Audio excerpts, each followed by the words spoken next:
नमस्कार दोस्तों, आज का वीडियो आप सबके लिए बहुत ज़्यादा इम्पॉर्टेंट है। आज के इस वीडियो के अंदर हम आपको एक छोटे से केस के बारे में बताने जा रहे हैं, जिसके अंदर सीनियर सिटीजन ने अपने सेविंग बैंक अकाउंट के अंदर कैश जमा कर दिया। इस वजह से इनकम टैक्स डिपार्टमेंट द्वारा उनको नोटिस भेजी गई। जो भी कैश जमा किया गया है उसको उनकी पूरी की पूरी इनकम में ऐड करने को बोला गया है।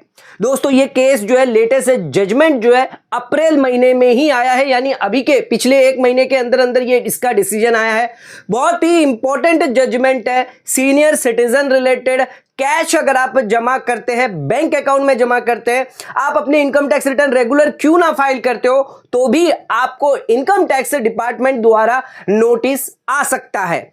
क्यों नोटिस आया है, क्या है पूरा case, fact of the case क्या है, क्या इसका ऑर्डर पास किया गया है इनकम टैक्स अपीलेट ट्रिब्यूनल द्वारा, ये केस की जो अपील है वो करी गई है, जिसके थ्रू क्या जजमेंट दिया गया है, इस केस के अंदर सीनियर सिटीजन को क्या रिलीफ मिला है, आइए जानते हैं आज के इस छोटे से वीडियो के अंदर। आज का वीडियो उन सभी सीनियर सिटीजन के लिए जो अपने पास पड़ा हुआ कैश अगर जमा कर देते हैं बैंक के अंदर, तो उस केस में कहीं उन्हें भी यहां पर जो है इनकम टैक्स की नोटिस ना आ जाए। इसलिए यह वीडियो कंप्लीटली आप जरूर देखिएगा और इस वीडियो के अंदर इस केस से रिलेटेड क्या क्या जानकारी हम आपको देंगे यह भी आपको ध्यान में रखनी है।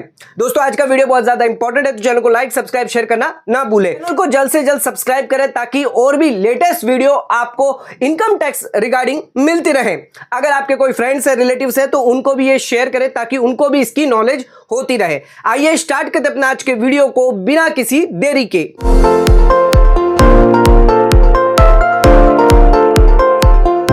दोस्तों, आइए स्टार्ट करते अपना आज के वीडियो को और बात करते हैं सीनियर सिटीजन ने सेविंग बैंक अकाउंट के अंदर कैश जमा किया है, जिस वजह से इनकम टैक्स डिपार्टमेंट द्वारा उनको नोटिस आई है। तो आइए जानते हैं इसका पूरा केस और क्या डिसीजन फाइनल दिया गया है इस केस के अंदर। दोस्तों, यहां पर जो केस है वो है जोधपुर का केस है। ITAT जोधपुर बेंच के अंदर ये इस केस की अपील करी गई है। SSC जो इस केस के हैं वो एक सीनियर सिटीजन है, 77 ईयर्स उनकी एज है। अयोध्या जागरा यहां पर SSC है जो एक सीनियर सिटीजन वुमन है। असेसमेंट ईयर 17-18 का ये केस है। 8 अप्रैल 2024 को इसका डिसीजन आया है। ITAT नंबर 43/जोधपुर/2022-23 का इसका केस नंबर है। ITAT द्वारा जोधपुर द्वारा इसका फाइनल डिसीजन जो है वो 8 अप्रैल 2024 को दिया गया है। आइए जानते हैं इसके सबसे पहले फैक्ट ऑफ द केस क्या है। दोस्तों, जो SSC है यानी जो सीनियर सिटीजन है जिनके 77 ईयर्स है, उन्होंने अपनी income tax return 2016-17 financial year यानी असेसमेंट ईयर 17-18 की फाइल करी थी मार्च 2018 के अंदर, जिसमें उन्होंने अपनी स्टिचिंग, टेलरिंग, कुकिंग इनकम दिखाते हुए 4,10,500 रुपया अपनी टोटल इनकम दिखाई। लेकिन दिसंबर 2016 के अंदर जब डीमोनेटाइजेशन हुआ था, 1,500 की नोट जब नोटबंदी हुई थी, तब उन्होंने दिसंबर 2016 के अंदर 11 लाख रुपया कैश डिपॉजिट कर दिया था। अब इनकम टैक्स डिपार्टमेंट द्वारा उनको नोटिस जो है इस कैश डिपॉजिट रिगार्डिंग भेजा गया कि इसका एक्सप्लेनेशन दीजिए। अब जो SSC था उन्होंने यहां पर अपनी कैश बुक जो है वो प्रोड्यूस की थी इनकम टैक्स डिपार्टमेंट को, जिसके अंदर उन्होंने ये बताया था कि अप्रैल 2016 के अंदर उनका ओपनिंग कैश बैलेंस था 9,50,600। अब ये ओपनिंग बैलेंस जो है उनकी पुरानी एक्यूमुलेटेड इनकम का पूरा यहां पर ओपनिंग बैलेंस कैश में उनके पास अवेलेबल था। यहां पर जो SSC है वो 1998 से अपनी इनकम टैक्स रिटर्न जो है वो भर रही थी। फिलहाल जो स्टार्टिंग के जो 1998 है 99 के ईयर्स के अंदर उन्होंने ITR 2 भरा था, जिनमें उन्होंने प्रॉपर्टी भी परचेज करी थी और रेंटल इनकम भी उनके पास कुछ कैश में हो रही थी। इसके बाद असेसमेंट ईयर 10-11 से लेकर असेसमेंट ईयर 18-19 तक उन्होंने अपनी इनकम टैक्स रिटर्न भरी, जो ITR 1 उन्होंने फाइल करी थी। और ITR 1 के अंदर इनकम फ्रॉम अदर सोर्सेस के अंदर उन्होंने टेलरिंग, स्टिचिंग और कुछ कुकिंग इनकम यहां पर दिखाई थी, जो 4,10,000 इन्होंने डिस्क्लोज करी थी असेसमेंट ईयर 17-18 के लिए। अब ये जो 9,50,000 थे और 4 लाख कुछ उनके पास और थोड़ा बहुत कैश पड़ा हुआ था, यही डिपॉजिट जो है दिसंबर 2016 के अंदर उन्होंने 11 लाख रुपए कैश डिपॉजिट किए थे बैंक ऑफ इंडिया की सेविंग बैंक अकाउंट के अंदर। अब दोस्तों यहां पर पूरा का पूरा 11 लाख रुपया जो है कैश जो डिपॉजिट किया, जिसके अगेंस्ट इन्होंने यहां पर कैश बुक जो है सबमिट करी। कैश बुक के अंदर सभी डिटेल यहां पर लिखी हुई थी कि 9,10,000 ओपनिंग बैलेंस कहां से आया था। लेकिन ध्यान रखेगा ITR 1 के अंदर कैश इन हैंड के लिए कोई भी डिटेल नहीं डाली जाती है। अगर आपकी कोई बिजनेस इनकम होती है, आपको कोई कैश बैलेंस दिखाना होता है, उसके लिए ITR 4 दिया गया है। ITR 1 आपके लिए सैलरी वालों के लिए दिया गया है। एक हाउस प्रॉपर्टी अगर आपकी है या इनकम फ्रॉम अदर सोर्सेस है तो ITR 1 जो है आप भर सकते हैं। वहां पर आपके लिए कोई भी कैश इन हैंड का कॉलम नहीं दिया जाता, जिस वजह से इनकम टैक्स डिपार्टमेंट द्वारा यहां पर नोटिस भेजी गई कि जब आपने ITR 1 भरा है तो आप यहां पर कैसे कह सकते हैं, ये जो कैश है, ये ओपनिंग कैश पड़ा हुआ है, इसको यहां पर आप प्रॉपर एक्सप्लेन करें। एओ ने SSC को नोटिस भेजी और इंफॉर्मेशन मांगी कि ये जो कैश आपने डिपॉजिट कराया है 11 लाख रुपए, इसका पूरा प्रॉपर सोर्स आप हमें बताइए। हालांकि मैंने आपको बताया था कि SSC ने जो है 11 लाख में से 9 लाख रुपए 50,000 तो ओपनिंग बैलेंस था 1 अप्रैल 2016 को, और बाकी का कुछ और इनकम उनकी 16-17 के अंदर हुई थी, उसके रिगार्डिंग पूरा कैश डिपॉजिट किया था।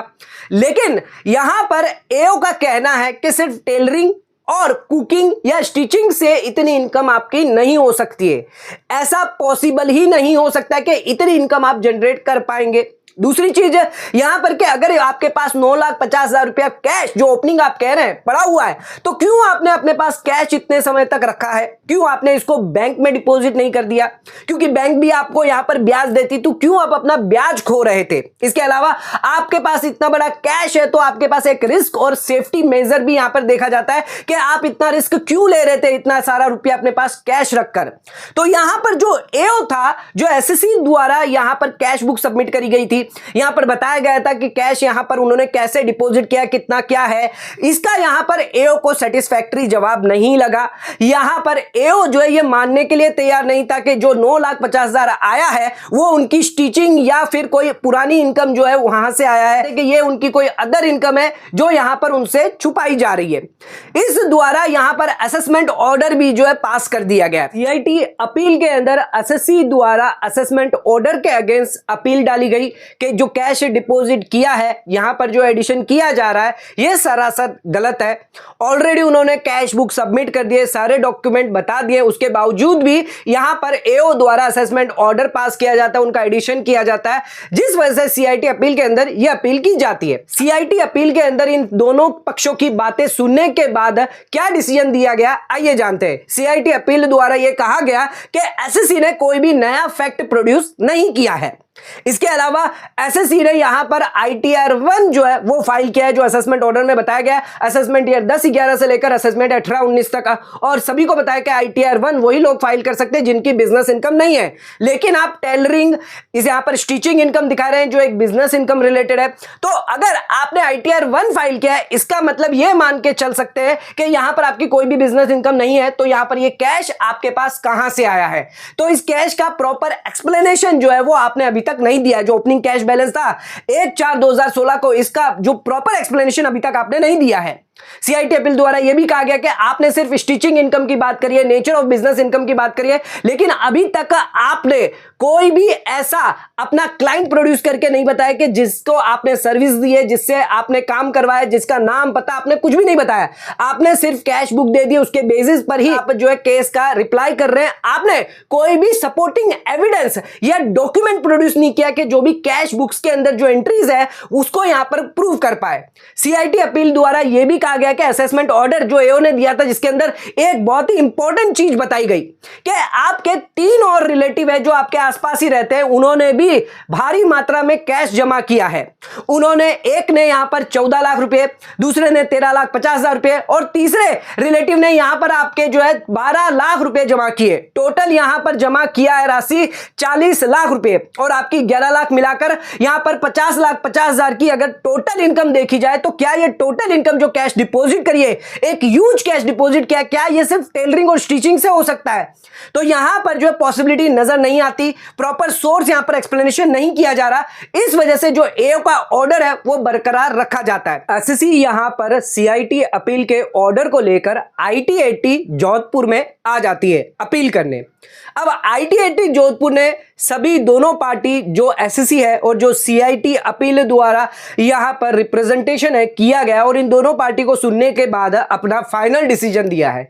आईटीएटी का यह कहना है कि ऑलरेडी यहां पर जो एसएससी है उन्होंने कैश बुक डिपॉजिट कर दी है और यह कैश बुक ये प्रूव करती है कि यहां पर उनकी बहुत सारी एक्यूमुलेटेड इनकम थी, क्योंकि उन्होंने अपने रिटर्न जो है रेगुलर वो भर रही है। 1998 से वो अपने इनकम टैक्स रिटर्न भर रही है और रेगुलर भर रही है।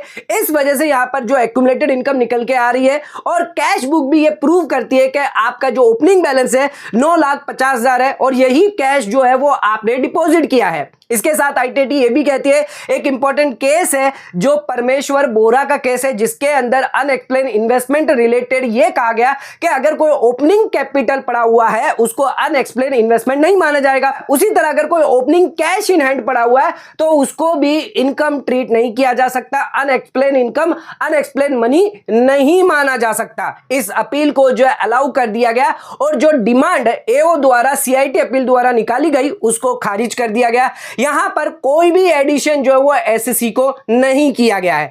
एसएससी की जो अपील है वो अलाउड करी गई है और ये जो पूरा डिसीजन है वो एसएससी के फेवर में दिया गया है। इस केस से हमें यह जाना कि सोर्स ऑफ इनकम बताना बहुत ही ज्यादा इंपॉर्टेंट होता है। अगर आपकी बिजनेस इनकम है तो आप गलती नहीं कर सकते, आप आईटीआर 1 नहीं फाइल कर सकते।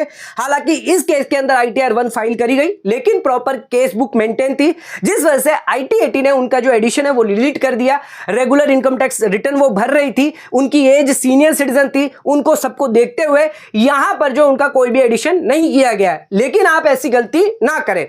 अपना रिटर्न जब आप भरते हैं अपनी प्रॉपर इनकम को जाने, आपकी इनकम क्या है, मेन सोर्स ऑफ इनकम क्या आपकी, उसके अकॉर्डिंग अपनी आईटीआर चुने। ध्यान रखिएगा आईटीआर 4, आईटीआर 3 बिजनेस वालों के लिए है, आईटीआर 1, आईटीआर 2 बिजनेस वालों के लिए नहीं है। आपकी बिजनेस इनकम है तो आईटीआर 4 आपको बननी चाहिए, ना कि आईटीआर 1। आप इनकम फ्रॉम अदर सोर्सेस में नहीं दिखा सकते जबकि आपकी मेन इनकम है बिजनेस इनकम। इस केस में मेन इनकम थी, उसके बावजूद भी उन्होंने इनकम फ्रॉम अदर सोर्सेस में दिखाया क्योंकि रेवेन्यू डिपार्टमेंट ने अब तक उस पर कोई भी ऑब्जेक्शन नहीं उठाया था, इस वजह से वो अलाउड किया गया है। लेकिन अगर आप ऐसी गलती करते हैं, आपके पास कोई सोर्स प्रूफ करने के लिए डॉक्यूमेंट नहीं होगा तो उस केस में आपको दिक्कत आ सकती है। आईटीआर 4 के अंदर कैश इन हैंड का बैलेंस कॉलम दिया जाता है जहां पर आप अपना कैश बता सकते हैं कि at the end of the year आपका कितना कैश है। यह बताना बहुत ही इंपॉर्टेंट है। अगर आप उसमें गलती करते हैं, आप कैश नहीं बताते और पूरे साल में आपने 4-5 लाख की इनकम की और कैश आप डिपॉजिट कर देते हैं 50 लाख रुपए का, तो इस केस में आपको दिक्कत परेशानी आ सकती है। ध्यान रखिएगा opening cash balance, closing cash balance बहुत ही ज्यादा इंपॉर्टेंट होता है। कितना कैश आप जमा कर रहे हैं, आपके हाथ में कितना कैश है, कितना कैश क्लोजिंग में, ओपनिंग में पड़ा हुआ है, बहुत इंपॉर्टेंट है। अगर आप कैश डिपॉजिट करते हैं सेविंग बैंक अकाउंट के अंदर तो ध्यान रखिएगा बैंक में पैसा जमा करने से पहले एक बार अपनी आईटीआर को जरूर चेक करें, अपनी इनकम को जरूर चेक करें, उसके अकॉर्डिंग ही आप अपने बैंक के अकाउंट के अंदर कैश डिपॉजिट करें। दोस्तों आज का वीडियो आप सभी के लिए बहुत नॉलेजेबल था, तो इस वीडियो को ज्यादा से ज्यादा शेयर जरूर करें। आज का वीडियो यहीं खत्म करते हैं। धन्यवाद।